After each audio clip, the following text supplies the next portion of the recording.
வணக்கம் சினிபாட் தமிழ் நேயர்களே, சிகரம் தொட்ட தமிழ் சினிமா நிகழ்ச்சியோட 26வது எபிசோடுக்கு உங்களை அன்புடன் வரவேற்கிறேன். இன்னைக்கு நம்ம பார்க்க போகிறது ஜனவரி 10, 1986ஆம் ஆண்டு டைரக்டர் எஸ்பி முத்துராமன் டைரக்ட் பண்ணி ஏவிஎம் சரவணன் ப்ரொடக்ஷனில் வெளியான மிஸ்டர் பாரத் படத்தை பற்றி தான். என்னம்மா கண்ணு ஓகேமா? நீ என்ன மாதிரி தான் போல mister Bharat, you are very Canning. Police, court, சட்டம், நீதி இதெல்லாம் இந்த காம்பவுண்டுக்கு வெளியே.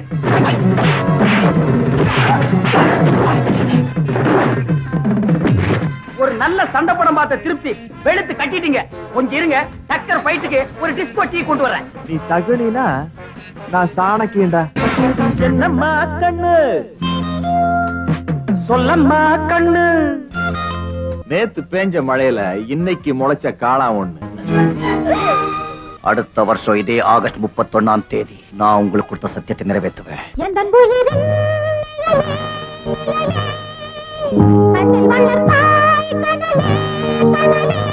ஒரு ஏழை பொண்ணை ஏமாத்தி அவளை நடு ரோட்ல விட்டுட்டு வந்த மிஸ்டர் கோபிநாத்தோட நான் நடத்துற பந்தயத்துல இந்த பாரத்தையும் நான் சுமக்கிறேன், அந்த பாரத்தையும் நான் சமாளிக்கிறேன். நான் தான் பெரியவன்னு யாரும் நினைச்சிடக் கூடாது. ஏழு இளக்காரமா நினைச்சு டா போட்டு பேசுன குடல்ல ஒரு கழுத்துல பாலியா போட்டுடுவேன். உங்க சம்சாரம் சைதாப்பேட்டை 33 கோயில் வாசல் நிக்கிறாங்க. உங்க பொண்ணு கல்யாண விஷயத்துல ஏதோ பிரச்சனையா? உன்னோட எதிரி பாரத் இப்ப எனக்கு எதிரியாய், எதிரிக்கு எதிரி நண்பன் சொல்லு. நானும் நீயும் பகைய மறந்து ஒன்று சேர்த்து அவனை உரு தெரியாம அழைச்சிடும். என் மனசாட்சிக்கு எதிராக சில காரியங்களை நான் செஞ்சிருக்கேன். எல்லாம் அந்த கொடூரமான மனுஷனுடைய மனசாட்சியை தட்டி எழுப்பணுங்கிறதுக்காக.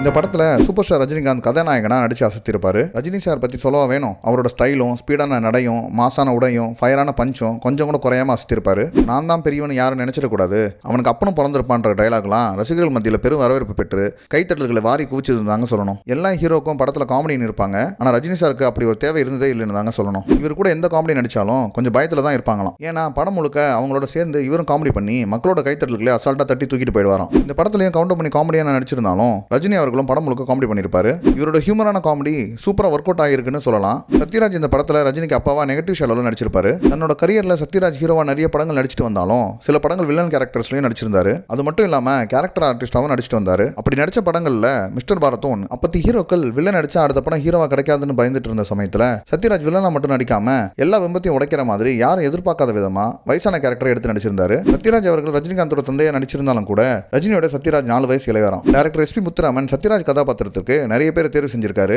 ஆனா அவருக்கு திருப்தி இல்லாதனால கடைசி சமயத்தில் சத்யராஜ் முடிவு செஞ்சிருக்காங்க. சத்யராஜ் வேறொரு பட ப்ரொமோஷன்ல அமைதிப்படியும் மிஸ்டர் பாரத் படத்தோட கதை அவுட்லைன் ரெண்டும் ஒன்று தான். இதுல பெரிய ஆச்சரியம் என்னன்னா ரெண்டுலயும் நான் தான் நடிச்சிருக்கேன்னு கிண்டல் பண்ணி பேசியிருப்பாரு. இந்த படம் அமிதாப் பச்சன், சஞ்சீவ் குமார் நடிச்சு 1978ஆம் ஆண்டு வெளியான திரிஷூலுங்கிற இந்தி படத்தோட ரீமேக் தாங்க. இந்த படத்துல ரஜினி சத்யராஜ் மட்டும் இல்லாம அம்பிகா, கவுண்டமணி, எஸ்வி சேகர், சாரதா, ரகுவரன், விசு ஆகியோர் முக்கிய கதாபாத்திரங்கள் நடிச்சிருப்பாங்க. வில்லன் ரகுவரன் கரியர்ல மிஸ்டர் பாரத் படம் ஒரு பெரிய டர்னிங் பாயிண்ட்னே சொல்லலாம். மிஸ்டர் பாரத்துக்கு முன்னாடி ரகுவரன் கதாநாயகனா நடிச்சிருந்தாலும் 2 வருஷத்துக்கு மேல பட வாய்ப்பு எல்லாமே இருந்திருக்காரு. அப்போ ஏவிஎம் சரவணன் ரகுவரனோட நடிப்பை பார்த்துட்டு இவனை எங்க இருந்தாலும் தேடி கூட்டிட்டு வான்னு ஆள் அனுப்பியிருக்காரு. ஒரு வழியா ரகுவரனை கண்டுபிடிச்சு விஷயத்த சொல்லியிருக்காங்க.